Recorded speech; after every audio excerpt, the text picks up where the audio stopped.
And now I'm so honored to introduce the person you've been waiting to hear. We've worked for many years to bring about change in New York City that it so urgently needs. He's been a friend, and he is the next mayor of the greatest city on earth, John Romeo.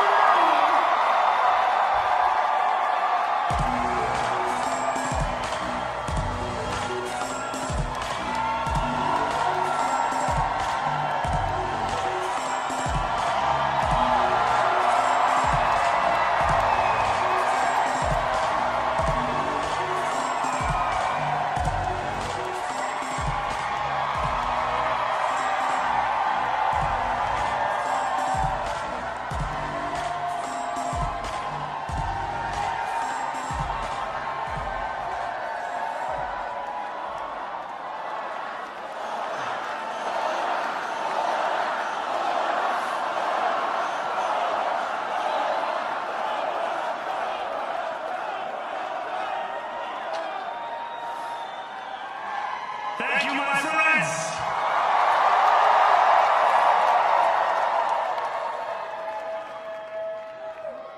The sun may have set over our city this evening, but as Eugene Debs once said,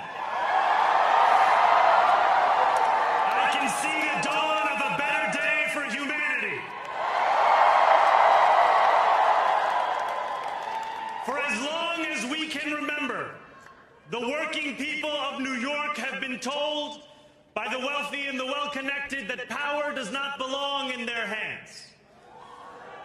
Fingers bruised from lifting boxes on the warehouse floor, palms calloused from delivery bike handlebars, knuckles scarred with kitchen burns.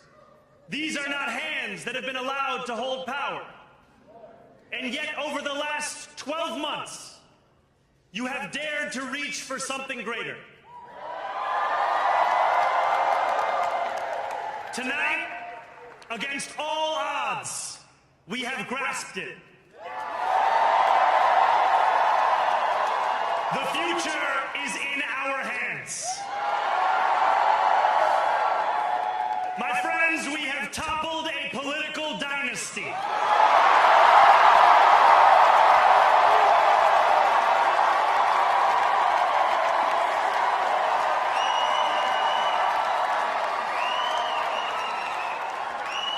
I wish Andrew Cuomo only the best in private life. But let tonight be the final time I utter his name as we turn the page on a politics that abandons the many and answers only to the few.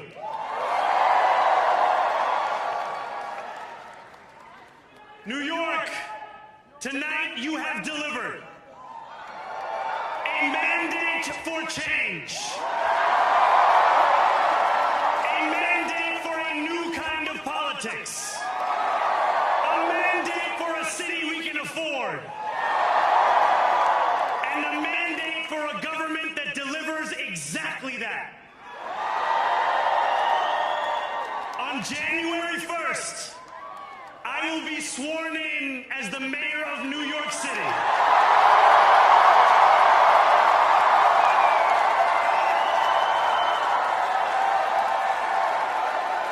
And that is because of you.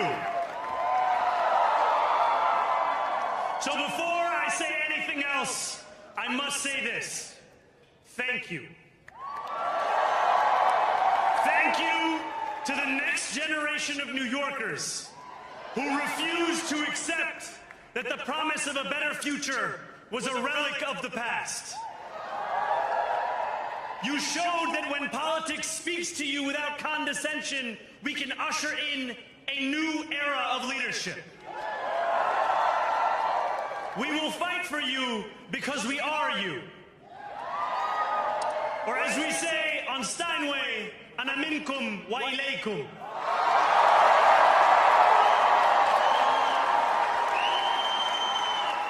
Thank you due to those so often forgotten by the politics of our city who made this movement their own. I speak of Yemeni bodega owners and Mexican abuelas, Senegalese taxi drivers and Uzbek nurses, Trinidadian line cooks and Ethiopian aunties. Yes, aunties. To every New Yorker in Kensington and Midwood and Hunts Point, know this. This city is your city, and this democracy is yours too. This campaign is about people like Wesley, an 1199 organizer I met outside of Elmhurst Hospital on Thursday night.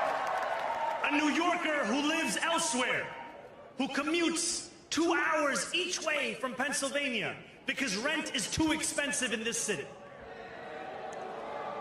It's about people like the woman I met on the BX33 years ago, who said to me, I used to love New York, but now it's just where I live. And it's about people like Richard, the taxi driver I went on a 15-day hunger strike with outside of City Hall,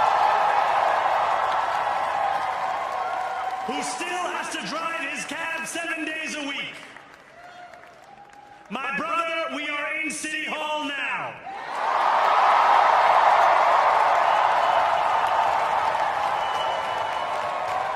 This victory is for all of them. And it's for all of you.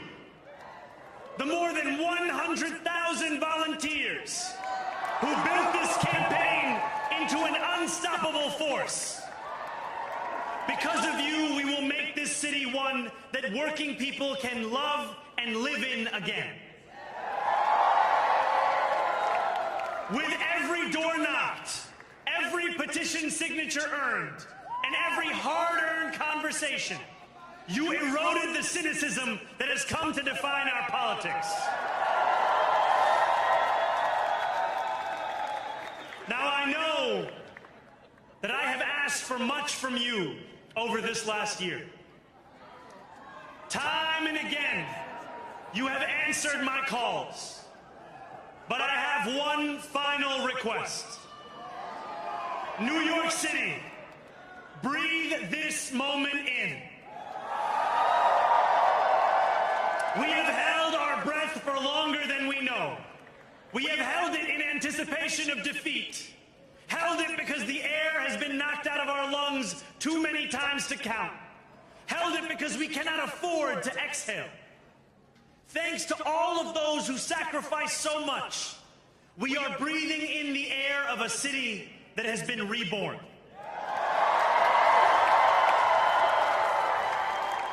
To my campaign team, who believed when no one else did,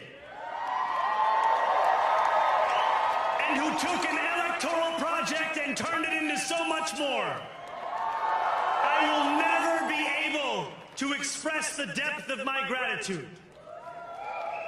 You can sleep now.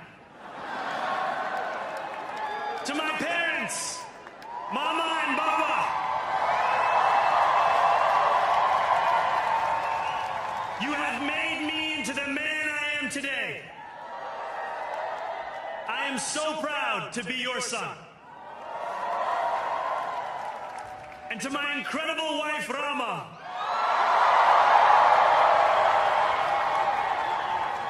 Hayati, there is no one I would rather have by my side in this moment and in every moment. To every New Yorker, whether you voted for me, for one of my opponents, or felt too disappointed by politics to vote at all, thank you for the opportunity to prove myself worthy of your trust. I will wake each morning with a singular purpose: to make this city better for you than it was the day before.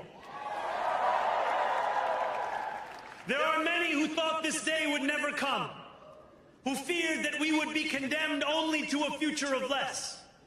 with every election consigning us simply to more of the same. And there are others who see politics today as too cruel for the flame of hope to still burn. New York, we have answered those fears. Tonight we have spoken in a clear voice. Hope is alive. Hope is a decision that tens of thousands of New Yorkers made day after day, volunteer shift after volunteer shift, despite attack ad after attack ad. More than 1 million of us stood in our churches, in gymnasiums, in community centers, as we filled in the ledger of democracy. And while we cast our ballots alone, we chose hope together. Hope over tyranny.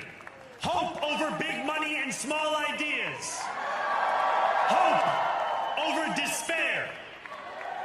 We won because New Yorkers allowed themselves to hope that the impossible could be made possible. And we won because we insisted that no longer would politics be something that is done to us. Now it is something that we do.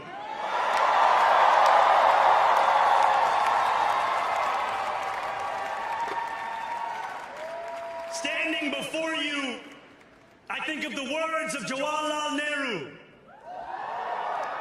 A moment comes but rarely in history when we step out from the old to the new, when an age ends and when the soul of a nation long suppressed finds utterance. Tonight we have stepped out from the old into the new.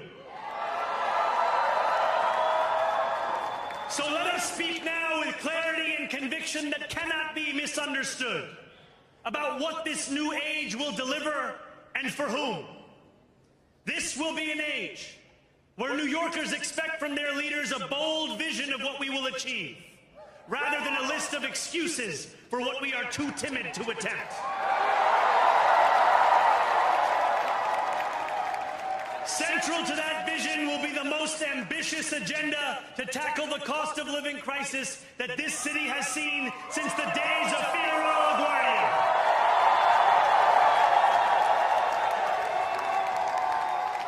An agenda that will freeze the rents for more than 2 million rent-stabilized tenants. Make buses fast and free. And deliver universal child care across our city. Years from now, may our only regret be that this day took so long to come. This new age will be one of relentless improvement. We will hire thousands more teachers. We will cut waste from a bloated bureaucracy. We will work tirelessly to make lights shine again in the hallways of NYCHA developments where they have long flickered. Safety and justice will go hand in hand as we work with police officers to reduce crime and create a department of community safety that tackles the mental health crisis and homelessness crises head-on. Excellence will become the expectation across government, not the exception. In this new age we make for ourselves, we will refuse to allow those who traffic in division and hate to pit us against one another. In this moment of political darkness, New York will be the light. Here, we believe in standing up for those we love. Whether you are an immigrant, a member of the trans community, one of the many black women that Donald Trump has fired from a federal job, a single mom still waiting for the cost of groceries to go down, or anyone else with their back against the wall, your struggle is ours too. And we will build a city hall that stands steadfast alongside Jewish New Yorkers and does not waver in the fight against the scourge of anti-Semitism. Where the more than 1 million Muslims know that they belong. Not just in the 5 boroughs of this city, but in the halls of power. No more will New York be a city where you can traffic in Islamophobia and win an election.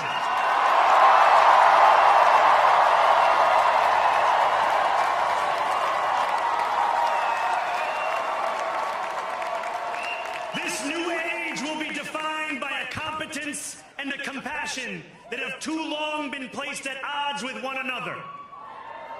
We will prove that there is no problem too large for government to solve and no concern too small for it to care about.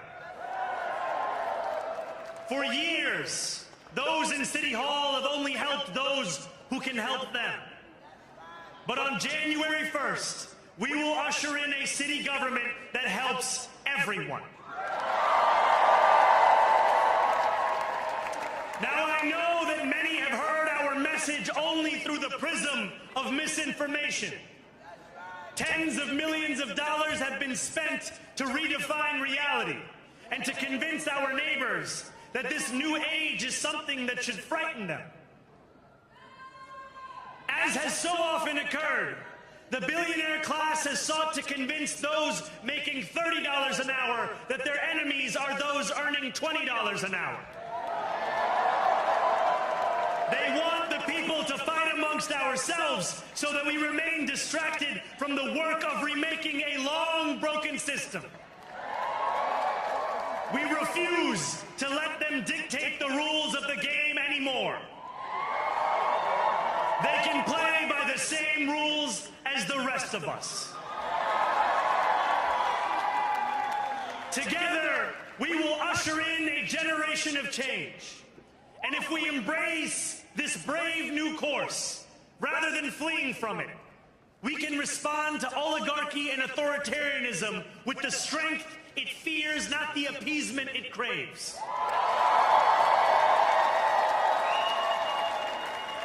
After all, if anyone can show a nation betrayed by Donald Trump how to defeat him, it is the city that gave rise to him.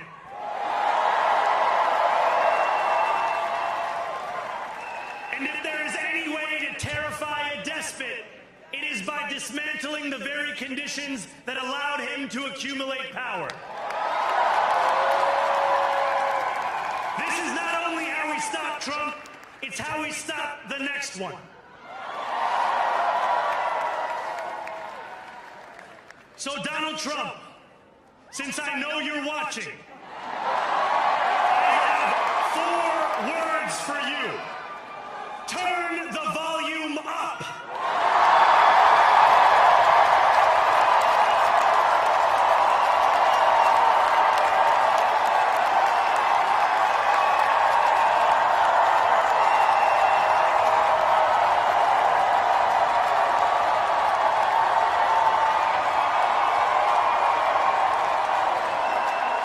We will hold bad landlords to account because the Donald Trumps of our city have grown far too comfortable taking advantage of their tenants. We will put an end to the culture of corruption that has allowed billionaires like Trump to evade taxation and exploit tax breaks.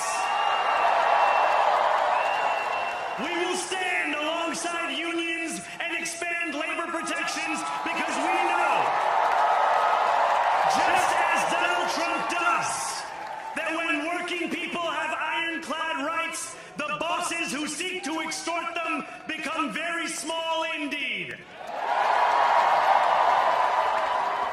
New York will remain a city of immigrants, a city built by immigrants, powered by immigrants, and as of tonight, led by an immigrant.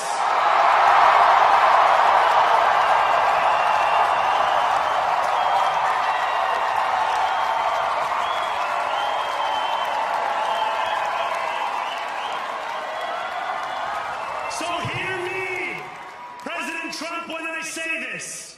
To get to any of us, you will have to get through all of us.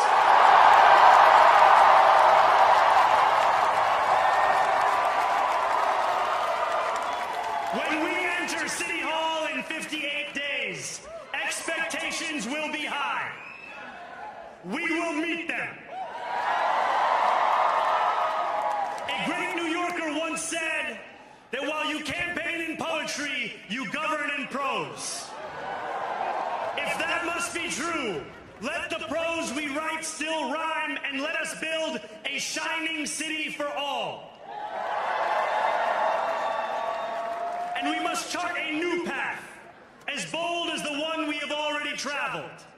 After all, the conventional wisdom would tell you that I am far from the perfect candidate. I am young, despite my best efforts to grow older. I am Muslim. I am a democratic socialist. And most damning of all, I refuse to apologize for any of this. And yet, if tonight teaches us anything, it is that convention has held us back. We have bowed at the altar of caution, and we have paid a mighty price. Too many working people cannot recognize themselves in our party. And too many among us have turned to the right for answers to why they've been left behind. We will leave mediocrity in our past. No longer will we have to open a history book for proof that Democrats can dare to be great. Our greatness will be anything but abstract. It will be felt by every rent-stabilized tenant who wakes up on the first of every month, knowing the amount they're going to pay hasn't soared since the month before. It will be felt by each grandparent who can afford to stay in the home they have worked for, and whose grandchildren live nearby because the cost of childcare didn't send them to Long Island. It will be felt by the single mother who is safe on her commute and whose bus runs fast enough that she doesn't have to rush school drop-off to make it to work on time. And it will be felt when New Yorkers open their newspapers in the morning and read headlines of success, not scandal. Most of all, it will be felt by each New Yorker when the city they love finally loves them back. Together, New York, we're going to freeze the... Together, New York, we're going to make buses fast and... Together, New York, we're going to deliver universal... Let the words we've spoken together, the dreams we've dreamt together, become the agenda we deliver together.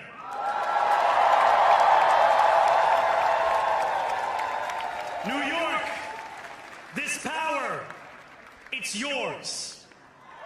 This city belongs to you. Thank you.